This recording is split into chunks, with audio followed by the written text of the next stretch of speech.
Professionnaliser les formations universitaires. Le besoin est réel pour les sciences de l'homme et de la société. La vision du ministre de l'Enseignement supérieur et de la Recherche scientifique est de mettre en place des filières professionnelles. Aujourd'hui, on s'est rendu compte que l'État seul ne peut plus employer les étudiants que nous formons. Il était pour nous important de mettre en place ces nouvelles filières de formation. Un atelier de réflexion pour donner plus de chances sur le marché de l'emploi aux filières comme la sociologie, l'anthropologie, l'histoire, la géographie et la psychologie. Aujourd'hui, il faut dire que la science doit féconder le développement. Il ne peut pas avoir de développement sans l'expertise scientifique. Et donc aujourd'hui, les formations que nous faisons doivent pouvoir être opérationnelles sur le terrain. C'est pourquoi, à côté des filières classiques que nous avons qui conduisent au doctorat, il est important qu'il y ait aussi ce qu'on appelle des filières professionnalisées. Nous avons une UFR qui a de gros effectifs et donc évidemment, vous pouvez imaginer que la question de l'employabilité se pose avec beaucoup d'acuité. La dynamisation des filières ouvertes sur la profession, sur l'employabilité, est une opportunité. Face aux stéréotypes de manque de débouchés autour de ces filières, cette professionnalisation est comme une bouffée d'oxygène pour les étudiants. C'est un peu plus théorique que ce que nous faisons à l'UFR, créer ces outils de professionnels. Je pense que c'est quelque chose de bénéfique pour nous les étudiants de l'UFSHS, sachant que réellement, quand on va finir ces formations, on aura moins de chute. C'est une cartographie d'une 50aine de filières professionnelles qui est proposée. Des filières contenant beaucoup plus de technicité, aboutissant à des débouchés dans les domaines comme l'environnement, la santé et les ressources humaines.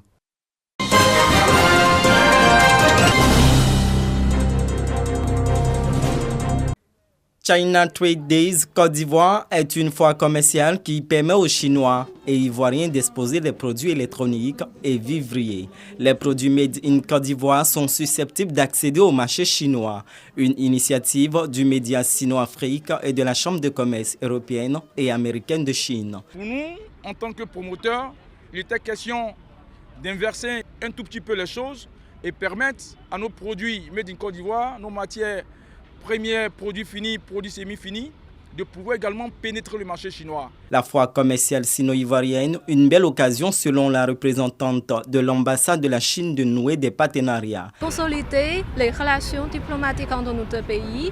Et cette année, on va travailler ensemble avec la partie ivoirienne pour vers cette direction.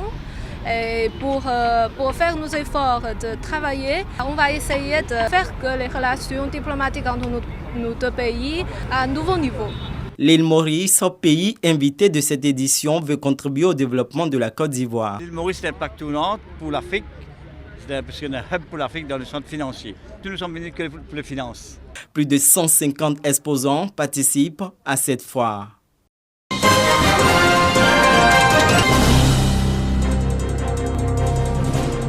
Rajesh Ranjan, le nouvel ambassadeur de la République de l'Inde, fait du renforcement de la coopération entre son pays et la Côte d'Ivoire le cœur de son action diplomatique. Pour renforcer cette coopération bilatérale et poursuivre les acquis de son prédécesseur, le diplomate invite ses compatriotes à investir dans l'économie ivoirienne. La Côte d'Ivoire et l'Inde sont des partenaires naturels.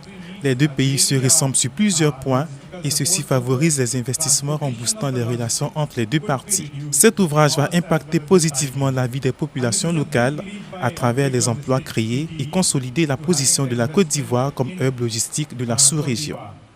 Un appel lancé à l'occasion de la visite du site du nouvel entrepôt d'une entreprise indienne située à la zone industrielle de PK24. Le président directeur général de cette entreprise a insisté sur le potentiel économique de la Côte d'Ivoire et les prouesses qu'elle réalise sous le leadership du président Alassane Ouattara. J'ai visité beaucoup d'endroits au fil des ans, mais Abidjan ne ressemble à aucun autre. Je suis venu en Côte d'Ivoire pour la première fois en 2000 et j'ai vu qu'il y a beaucoup d'opportunités dans ce pays. C'est ce qui nous a motivés à démarrer nos services logistiques à Abidjan en 2017. La communauté indienne en Côte d'Ivoire est estimée à plus de 3500 personnes, avec près de 200 entreprises. Le poids économique de ces entreprises est estimé à plus de 500 milliards de francs CFA dans divers secteurs d'activité, selon les données de l'ambassade indienne.